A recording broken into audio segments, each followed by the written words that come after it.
नमस्कार दोस्तों, आपका स्वागत है हमारे डिवोशनल डायरीज चैनल में। दोस्तों, हम नहीं चाहते लेकिन फिर भी हमारे मन में गंदे ख्याल आते रहते हैं। लेकिन क्यों? मन हमारा सबसे बड़ा मित्र है और मन ही हमारा सबसे बड़ा शत्रु है। जब हम अपने मन के अनुसार चलते हैं तो मन हमें भटका देता है, और जब हम मन को संतुलित कर लेते हैं तो हमें जीवन में सब कुछ मिल जाता है। हम अपने मन में आने वाले गंदे विचारों को रोकने की कोशिश करते हैं, लेकिन जितना हम रोकते हैं उतने ही अधिक ये विचार हमारे अंदर प्रवेश करते हैं। आप किसी चीज से जितना दूर भागेंगे वह चीज उतनी ही ज्यादा आपके पास आएगी। इसलिए उस चीज से दूर न भागें, बल्कि उस पर संतुलन बनाए रखें। एक बार एक युवक गौतम बुद्ध के पास आया और गौतम बुद्ध से बोला, हे बुद्ध, मेरे मन में इतने गंदे विचार क्यों आते हैं?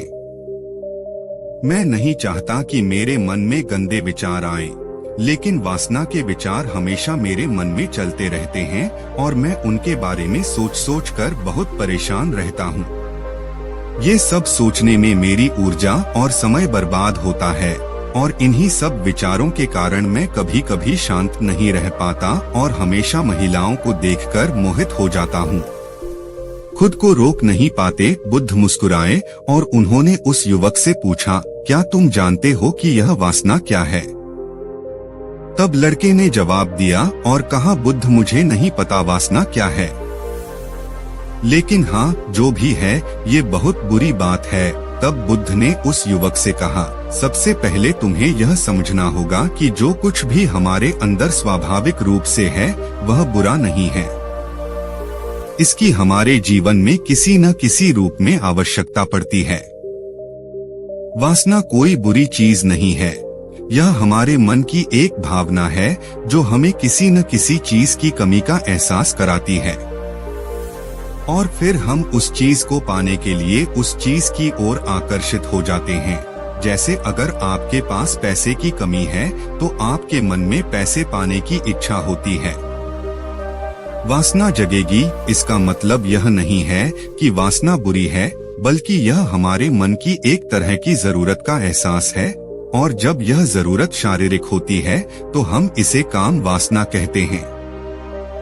युवक ने गौतम बुद्ध से कहा, बुद्ध, मैं वासना का अर्थ तो समझ गया, लेकिन आप ही बताइए कि यह कहाँ से आती है और कैसे आती है? गौतम बुद्ध ने कहा कि वासना कहीं से नहीं आती, यह हमारे अंदर ही है और इसका होना जरूरी है, तभी मानव जाति का विस्तार होगा। युवक ने कहा, जब यह हमारे अंदर है और जरूरी भी है तो लोग इसे गलत क्यों कहते हैं? बुद्ध ने कहा, यही समस्या है, लोगों ने वासना के बारे में गलत सोच रखी है। वे इसे छुपाने और दबाने की कोशिश करते हैं। वासना गलत नहीं है, लेकिन वासना का गलत तरीके से उपयोग करना गलत है। लोग जो पसंद करते हैं उसके लिए जीना शुरू कर देते हैं और हर समय उसी के बारे में सोचते रहते हैं, लेकिन यह सब गलत है।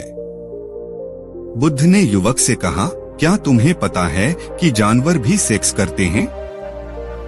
युवक ने उत्तर दिया, हाँ बुद्ध, जानवरों में भी वासना होती है, क्योंकि जानवर भी अपनी पीढ़ी को आगे ले जाएंगे। बुद्ध ने कहा, तो फिर हम जानवरों की वासना को गलत क्यों नहीं कहते? युवक ने कहा, मैं नहीं जानता महात्मा, आप ही बताएं। गौतम बुद्ध ने कहा था कि जानवर अपनी वासना का उपयोग सुख के लिए नहीं करते, वे अपनी वासना का उपयोग केवल संतान प्राप्ति के लिए करते हैं। प्रकृति ने जानवरों को इतनी समझ नहीं दी है कि वे वासना को अपनी खुशी का आधार बना सकें, जबकि मनुष्य अपनी समझ के आधार पर प्रकृति में पाई जाने वाली हर चीज का उपयोग अपनी खुशी के लिए करता है। हम इंसानों ने काम और वासना को अपनी खुशी का जरिया बना लिया है, जबकि प्रकृति ने हमें अपने वंश को आगे बढ़ाने के लिए दिया है, लेकिन मनुष्य ने इसे अपने जीवन का अंतिम लक्ष्य बना लिया है, और वासना को बेलगाम होने देना गलत है। हम हावी क्यों हैं? यह बेलगाम क्यों हो जाता है? तब गौतम बुद्ध ने कहा, अब जो मैं तुम्हें बताऊंगा उसे सुनो, ध्यान से सुनो, तुम्हें वासना का पूरा खेल समझ में आ जाएगा। तुम्हें तुम्हारे सभी सवालों के जवाब मिल जाएंगे। तुम्हें बस ध्यान से सुनकर समझना होगा। तब गौतम बुद्ध ने उस युवक से कहा, एक समय की बात है, गुरु और उनके शिष्य एक आश्रम में रहते थे। शिष्य प्रतिदिन दीक्षा लेने के लिए आश्रम से बाहर गांव में जाते थे। जो शिष्य भिक्षा लेने के लिए गांव में जाता था, रास्ते में एक नदी पड़ती थी, जिससे होकर वह प्रतिदिन भिक्षा लेने के लिए जाता था। एक दिन उसने एक लड़के को पेड़ के पीछे छुपे हुए देखा। वह लड़के के पास गया और पूछा, भाई, तुम इस पेड़ के पीछे छिपकर क्या देख रहे हो? लड़के ने कहा, अरे क्या तुम्हें वह नहीं दिख रहा जो मैं देख रहा हूँ? उसकी नजर नदी पर पड़ी तो वहाँ कुछ लड़कियाँ पानी भर रही थीं। लड़कियाँ 14 से 15 साल की होंगी। तब शिष्य ने लड़के से कहा, अरे भाई, वहाँ तो लड़कियाँ पानी भर रही हैं, इसमें छिपने की क्या बात है? तभी लड़का शिष्य की ओर देखता है और उससे कहता है, अरे मूर्ख, क्या तुम देख नहीं सकते कि मैं क्या कर रहा हूँ? वे परियां नदी से पानी कैसे खींच रही हैं? जरा उसके भावों को देखो, उसके कोमल शरीर को देखो, बर्तन उठाते समय उसकी पतली कमर कैसे लचकती है और उसके बाल उसकी कमर पर ऐसे लहरा रहे हैं, मानो सुंदरता बिखरी हुई हो। शिष्य फिर से नदी की ओर देखता है और इस बार वह देखता ही रह जाता है। अब तक उसे कुछ भी दिखाई नहीं दे रहा था और वह बिल्कुल निडर था। उसे किसी बात का डर नहीं था, लेकिन अब वह छिपने लगा और उन लड़कियों को ऐसे देखने लगा जैसे उसने कोई अपराध किया हो। और जब वह छिपकर उन लड़कियों को देख रहा था तो वह अंदर से कांपने लगा और उसने कहा कि यह मैं हूँ। मैं क्या कर रहा हूँ? मैं जो कुछ भी कर रहा हूँ वह सही नहीं है। मुझे यहाँ से चले जाना चाहिए। और फिर वह जल्दी से चला जाता है। फिर वह आश्रम पहुँचता है। आश्रम में जाकर वह अपने काम में व्यस्त हो गया, लेकिन जो उसने अभी देखा था वह बार बार उसकी आंखों के सामने आ रहा था। उसके दिमाग में वही दृश्य घूम रहा था। यही देखने को उसका मन ललचाया। उसका किसी भी काम में मन नहीं लगता था। वह प्रतिदिन सुबह सुबह भिक्षा लेने के लिए आश्रम से निकल जाता था और नदी के पास स्थित एक पेड़ के पास जाता था, जहाँ वह लड़का पहले से ही मौजूद होता था और छिपकर अपने साथ लड़कियों को देखता था। अब वह प्रतिदिन ऐसा करने लगा। उसका मन अब किसी काम में नहीं लगता था। वह सदैव किसी न किसी विचार में डूबा रहता था। वह आश्रम का कार्य भी ठीक से नहीं कर पा रहा था। वह न तो ठीक से सो पाता था और न ही ठीक से खा पाता था। उसका मन बेचैन था।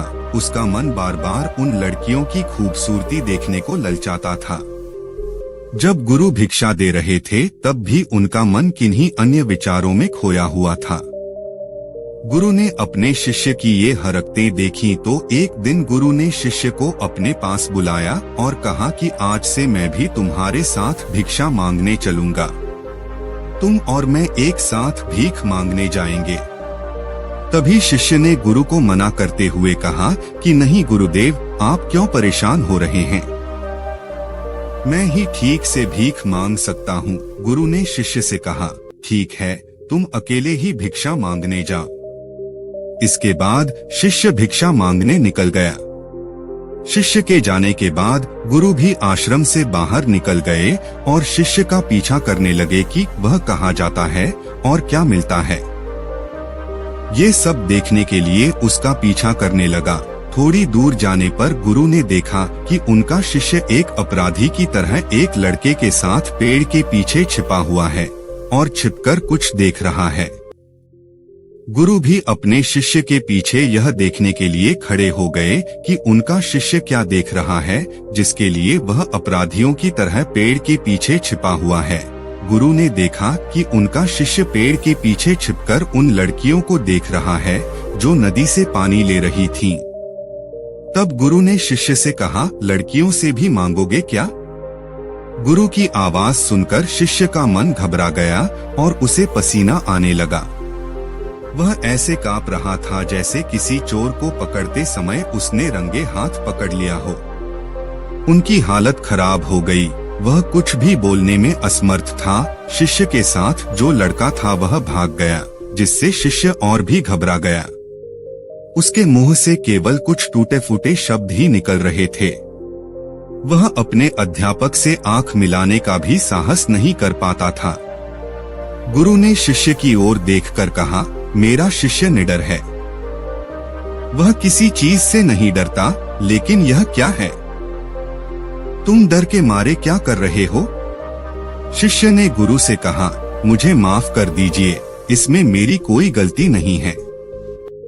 उस आदमी ने मुझे धोखा दिया, लेकिन मैं तुमसे वादा करता हूँ कि आज के बाद मैं ऐसा दोबारा कभी नहीं करूँगा। क्षमा चाहता हूँ।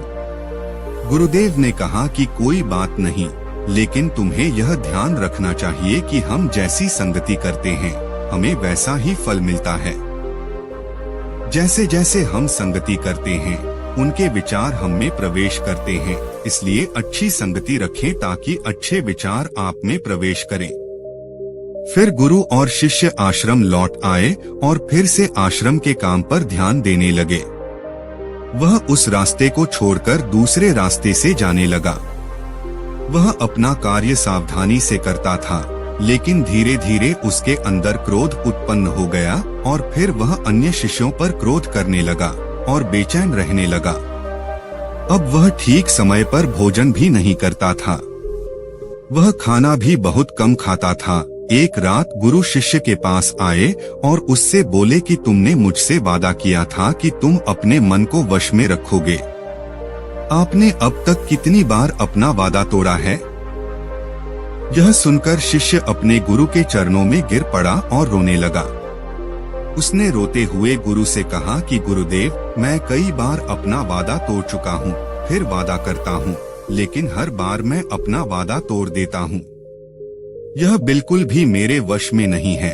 मैं अपने मन से सभी बुरे विचारों को बाहर निकालने की बहुत कोशिश करता हूँ, लेकिन चाहकर भी मैं ऐसा नहीं कर पाता। तब गुरु ने शिष्य से कहा, मेरे साथ आओ। गुरु शिष्य को आश्रम के बगीचे में ले गए और शिष्य से कहा, देखो, यहाँ कुछ नाले हैं जिनसे होकर नदी का पानी इन पौधों में आ रहा है और यह पानी लगातार बह रहा है। क्या आप इस पानी का बहाव रोक सकते हैं?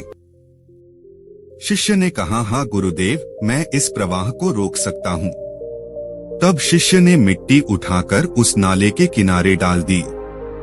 वह पानी थोड़ी देर के लिए रुका और फिर थोड़ी देर बाद उस रेत के ऊपर से पानी आने लगा। गुरु ने शिष्य से कहा, ये क्या है?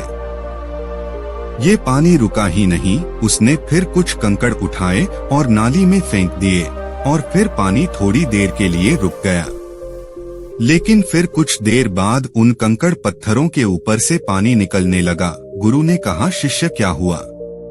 पानी फिर आ गया है। आप कह रहे थे कि रोकेंगे। क्या हम किसी चीज को पूरी तरह से रोक सकते हैं? तब शिष्य ने कहा, कोई बात नहीं गुरुदेव, मैं इसे रोक दूंगा पानी और तुम्हें दिखाऊंगा।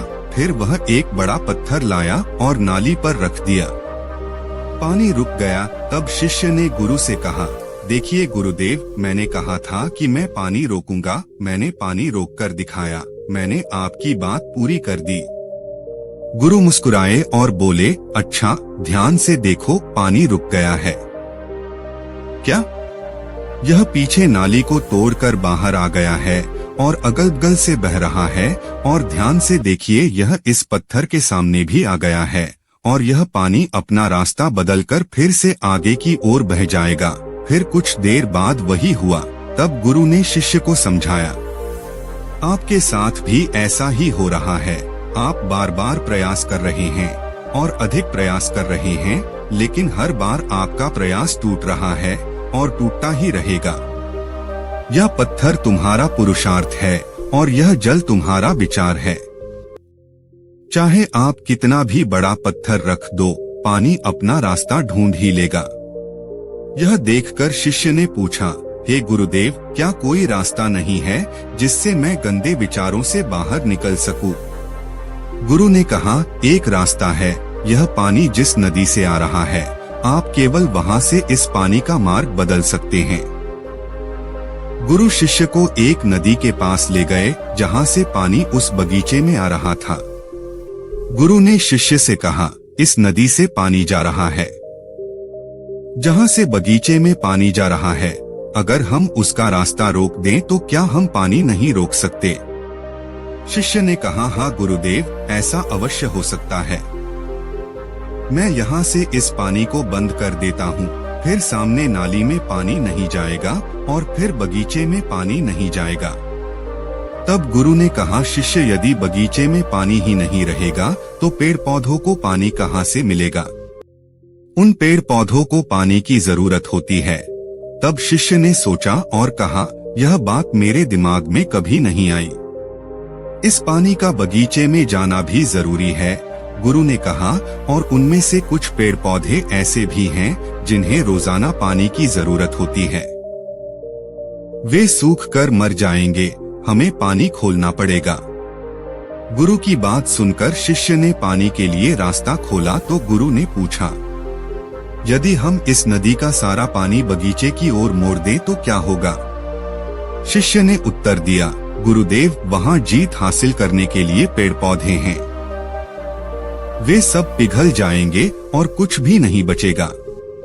गुरु मुस्कुराए और बोले, आप ये समझिए, हमें कुछ भी रोकना नहीं है, बस हमेशा संतुलन बनाए रखना है। पौधे कम पानी से नष्ट हो जाते हैं तथा पौधे अधिक पानी से भी नष्ट हो जाते हैं। हमारा जीवन संतुलन पर चलता है। गुरु ने शिष्य से कहा, अगर मैं तुम्हें आम के बारे में कुछ ऐसा बताऊं जो तुम्हें नहीं सोचना चाहिए, तो तुम्हारे दिमाग में सबसे पहले किसकी तस्वीर आएगी?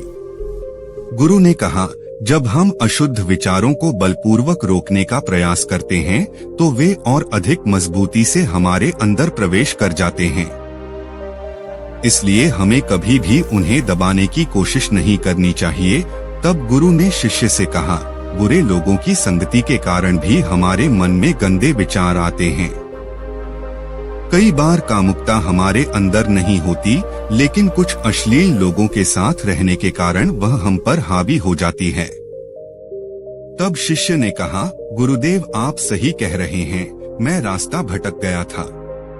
तब वह शिष्य उस रात बहुत शांति से सोया। सुबह उसने अपना काम पूरे मन से किया और फिर सुबह वह भिक्षा लेने के लिए उसी रास्ते से चला गया जहां वह लड़का अभी भी पेड़ के पीछे छिपकर उन लड़कियों को देख रहा था।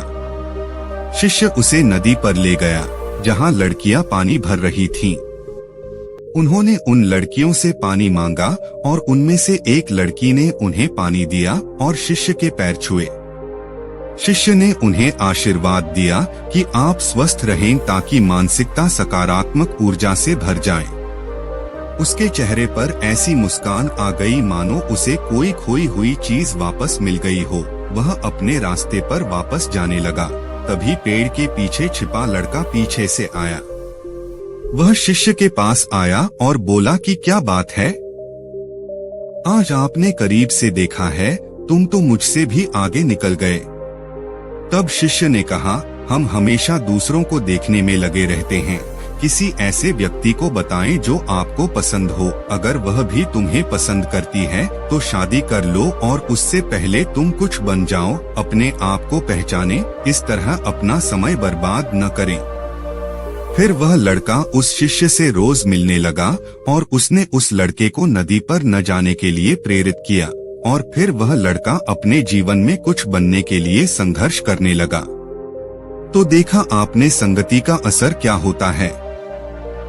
अपनी संगति बदलो, अपने विचार बदलो।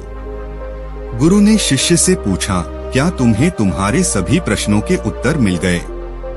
तब शिष्य ने कहा, हाँ महात्मा जी, धन्यवाद। तब गुरु ने शिष्य से कहा कि जब तुम्हारे मन में गंदे विचार आए तो खुद को दोषी मत मानना। यह शरीर है और यह सब इसने हजारों वर्षों से सीखा है। यह सिर्फ आपके सोचने या शपथ लेने से टूटने वाला नहीं है, बल्कि आपके पास वह शक्ति है, वह ऊर्जा है जिसका आपको संतुलन में उपयोग करना है। आप एक जीवित ऊर्जा हैं जो कुछ भी अनुभव करने के लिए स्वतंत्र है। इसलिए आप स्वयं को जानते हैं। इस कहानी से हमें यह सीख मिलती है कि हमारे विचार बहुत महत्वपूर्ण हैं। हमारे विचार ही हमारे भविष्य की दिशा तय करते हैं। हमें अपने मन में पूरी ताकत से सकारात्मक विचारों को अपनाना चाहिए ताकि हम सही दिशा में आगे बढ़ सकें।